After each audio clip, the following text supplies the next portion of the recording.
नमस्कार दोस्तों, मैं Rajneesh Sharma Soul Insights platform पे फिर आपके बीच में। आज शुक्रवार है। आज जैसा कि आप जानते हैं क्वेश्चन पूछने का दिन है, लेकिन आज हम आ पहुंचे हैं हरिद्वार। आप पक्की बात है हैरान हो रहे होंगे कि आज कहाँ वीडियो बन रही है। आज हम हैं गंगा के किनारे। आज हम बात करेंगे गंगा के ऊपर, जल के ऊपर, ध्यान के ऊपर और कई बातों के ऊपर। जैसे कि अब शुरू करते हैं सबसे पहले प्रश्नों का सिलसिला। पहला क्वेश्चन पूछा है किसी मित्र ने कि हमें बताइए कि अगर 4 धाम की यात्रा की जाए, 4 धाम की यात्रा की जाए तो क्या हमें स्वर्ग की प्राप्ति होती है। सबसे पहले तो स्वर्ग और नरक को जानने की कोशिश कीजिए। स्वर्ग का मतलब क्या है और नरक का मतलब क्या है। जब आप पूरे पॉजिटिव होते हैं, जब आप पूरे अच्छे भाव में होते हैं तो आप स्वर्ग में होते हैं, और जब आप गिल्ट में होते हैं, किसी गलत काम को किया होता है, तब आप नरक में होते हैं। चारों धाम का मतलब है कि आप चारों तरफ से ही पॉजिटिव हैं तो आप स्वर्ग में ही हो। नंबर 1। नंबर 2, अगर आप वाकई में ही चारों धाम की यात्रा में ही लीन हो, चारों धाम की यात्रा में ही आपका ध्यान है, तो आप स्वर्ग में ही हो। आप स्वर्ग में ही हो। अगर 4 धाम यात्रा करते वक्त आपके मन में कुछ ऐसे विचार चल रहे हैं जो नेगेटिव हैं, तो आप नरक में ही हो। 4 धाम तो पूरा रोल अदा करते हैं क्योंकि वो नेचर के बहुत ही ज़्यादा करीब हैं। इसलिए मैं आपको यही कहूँगा कि अपने मन को पॉजिटिव, कहते हैं ना, मन होवे चंगा तो कठारे में है गंगा। कहने का मतलब है अपने मन को चंगा कीजिए तो चारों धाम आपके 24 घंटे पास ही हैं। अब एक और मित्र ने पूछा है कि हमें ये बताइए कि अपने अंदर के पीस ऑफ माइंड को कैसे लाया जाए। जैसे कि आप जानते हैं कि मैं हर वीडियो में बोलता हूँ कि पीस ऑफ माइंड लाने के लिए क्या करना है। अपनी इच्छाओं के ऊपर कंट्रोल कीजिए, अपने विचारों के ऊपर कंट्रोल कीजिए। अगर आपकी इच्छाओं पे कंट्रोल है, अगर आपके विचारों में कंट्रोल है, तो ज़िंदगी में आपके अंदर अपने आप ही पीस ऑफ माइंड उतर जाएगा। हमें शांति ढूंढनी नहीं है, क्योंकि शांति को ढूंढना ही अशांत होकर। अगर हम शांति ढूंढ रहे हैं तो अशांत होकर, किसी चीज़ को ढूंढना नहीं है। सिर्फ जैसे अब मैं बैठा हूँ गंगा के किनारे, आराम से शांति से बैठ जाओ, कोई विचार नहीं, जो भी हो रहा है उसके साथ एक हो जाओ, तो आप अंदर से अपने आप ही पीस आपको मिलता जाएगा। अपने विचारों को ख़त्म कीजिए, वैर को ख़त्म कीजिए, द्वेष को ख़त्म कीजिए। सबसे ज़रूरी है अपनी इच्छाओं को ख़त्म कीजिए, तो आपके अंदर अपने आप ही पीस ऑफ माइंड आ जाएगा। अब हम बात करते हैं गंगा मैया के ऊपर। देखिए आप मेरे पीछे गंगा जी बह रही हैं, तो हर इंसान को क्या करना है, इसी गंगा जी की तरह ही बहना है। अगर हम अटक जाएंगे, तो सुना होगा आपने कि अटकन ही भटकन है। अगर हम एक ही जगह पे रुक गए कि ऐसा हो जाए, ऐसा हो जाए, ऐसा हो जाए, तो हम भटक जाएंगे। हम गंगा की तरह स्वच्छ नहीं हो सकते, चलते पानी की तरह स्वच्छ नहीं हो सकते। गंगा जी को देख के ये जानने की कोशिश कीजिए कि हमें पानी को सेव करना है, पानी को बचाना है। जैसे कि मैं हर एपिसोड्स में बोलता हूँ कि पानी को बचाइए, ताकि आने वाली जो हमारी पीढ़ियाँ हैं वो पानी का अच्छी तरह प्रयोग कर सकें। लेकिन आजकल आप देख रहे होंगे जैसे कि संसार में, जहाँ हिंदुस्तान में डेंगू फैला हुआ है। डेंगू का मेन कारण समझते हैं क्या है? अब देखिए घर के बाहर लोग गाड़ियाँ धो रहे हैं, पानी भर भर के फेंक रहे हैं, वो वही पानी वहाँ खड़ा हो रहा है। वो पानी क्या कर रहा है? डेंगू फैला रहा है, कोविड फैला रहा है, कितनी नेगेटिव बीमारियाँ फैला रहा है। तो इसलिए अपने आप को स्वच्छ कीजिए, गंगा की तरह स्वच्छ कीजिए, तभी आपके पाप उतर सकते हैं। अब एक और मित्र ने पूछा है कि सुना है कि गंगा मैया पाप उतार देती है, गंगा पे स्नान करेंगे तो पाप उतर जाएंगे। देखिए जो गंगा है वो आपके शरीर को स्वच्छ कर सकती हैं।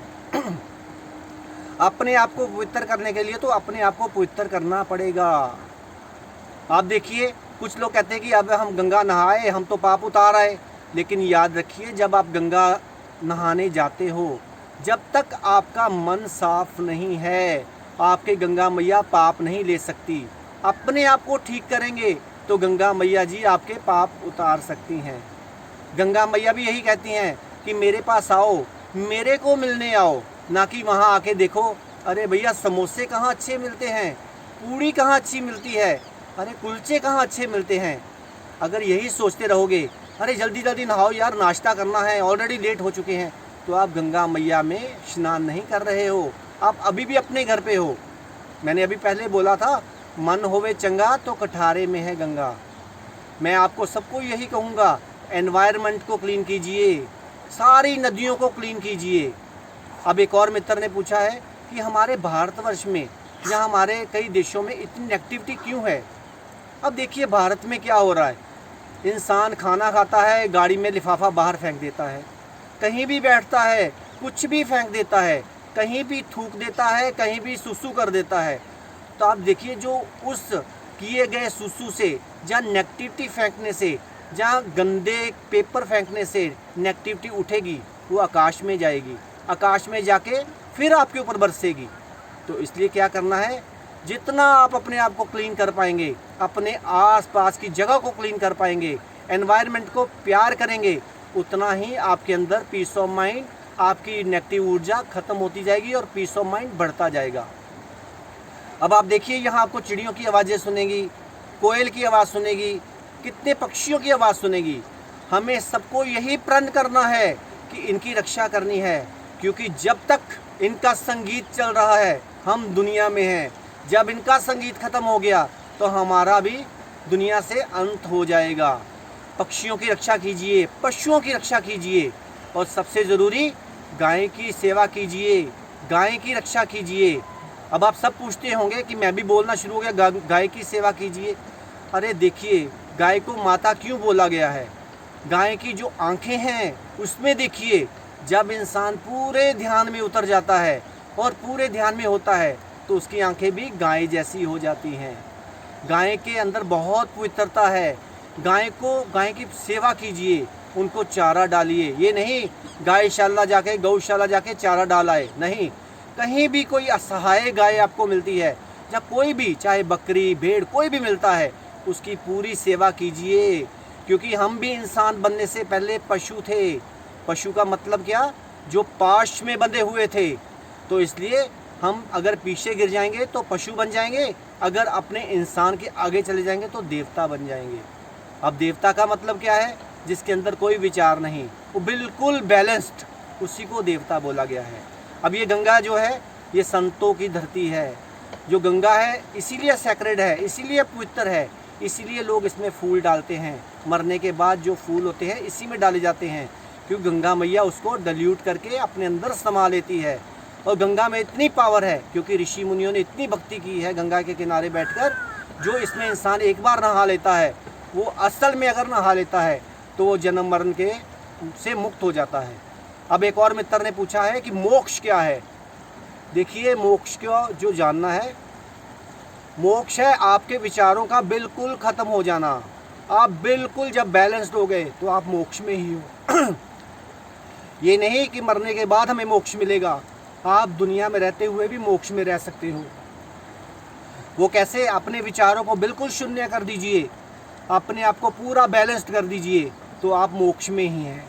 तो चलिए आज हम सारे यही प्रण करते हैं, गंगा मैया के पास बैठ के हमें पानी को सेव करना है, हमें एनवायरनमेंट को बचाना है, हमें पक्षियों की, हमें पशुओं की, सबकी रक्षा करनी है। ध्यान रखिए, इसका बहुत ज़रूरी है। हम क्या करते हैं? परमात्मा के पास जाते हैं, हमारी रक्षा कीजिए, लेकिन परमात्मा के नाम पे लड़ना शुरू हो जाते हैं कि परमात्मा की रक्षा हम खुद ही करना शुरू हो जाते हैं। नहीं, हमें आज यही प्रण करना है कि पानी को बचाइए, पशुओं को बचाइए, एनवायरनमेंट को बचाइए और पेड़ लगाइए। पेड़ के ऊपर मैं बार बार इसलिए जोर दे रहा हूँ कि पेड़ ना होने के कारण ही अर्थक्वेक आ रहे हैं, पेड़ ना होने के कारण ही फ्लड्स आ रहे हैं। तो हमारा सबका यही एक फ़र्ज़ है, अपने बच्चों को लेके जितने हमारे फैमिली मेम्बर्स हैं, कम से कम उतने पेड़ लगाइए, ताकि आने वाली पीढ़ी और आने वाला एनवायरनमेंट बिल्कुल ठीक हो सके।